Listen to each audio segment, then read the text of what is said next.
ইউরিদুনা লিইউতফিউ নূরাল্লাহ বিআফওয়াহিহিম। সূরা সফের 9 নম্বর আয়াতে আল্লাহ তাআলা বলছে তারা সর্বসময় ঐক্যবদ্ধভাবে লেগে থাকবে, তারা মনে করে মুখের ফু দিয়ে ইসলামকে নিভাই দিবে। আচ্ছা ভাই বলেন, এই কারেন্টের আলো জ্বলছে, এটা সারাদিন যদি আমরা এখানে সুবহানাল্লাহ আলহামদুলিল্লাহ কোরআন খতম পড়েও যদি ফু দিই, লেপবে নাকি? ওর একটা সুইচ আছে, ওই দেখেন, ওখানে টিপ মারবেন, ছোট বাচ্চা হলেও আলোটা লিভে যাবে। আচ্ছা বলেন, এই যে কোরআন, এটা কি কোনো মানুষ বানিয়েছে?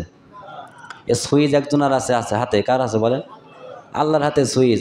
মুশরিকরা মনে করে দল বেঁধে যখন আমরা ফু দেবো, লাঠি নিয়ে যখন তাড়া করবো, মনে হয় ইসলাম চলে যাবে বঙ্গোপসাগরে। ভাই বুকার শহরে বসবাস করছেন, কোরআন আমার হাতে, কোরআন যদি সত্য হয়, সারাটা জীবন অন্যায় জুলুম অত্যাচার করে মানুষকে দমিয়ে রাখতে পারবেন না, আর ইসলামকে দমাতে তো পারবেনই না। আল্লাহ যদি থাকে তাহলে অবশ্যই ইসলামটা মুসলমানদের হাতেই বিজয় হবে, বলেন সুবহানাল্লাহ। কোনো একক দলের কথা আমি বলিনি, মুসলমান যদি হয়, খাঁটি মুসলমান, অবশ্যই আল্লাহ বিজয় দিবে, বলেন সুবহানাল্লাহ। তাহলে ফু দিয়ে লিখবে না, সুইচ আল্লাহর হাতে। আল্লাহ যদি চাই লিবে যাবে, আর আল্লাহ যদি না চাই কাফেররা লিবে যাবে, ইসলাম টিকে থাকবে, বলেন সুবহানাল্লাহ।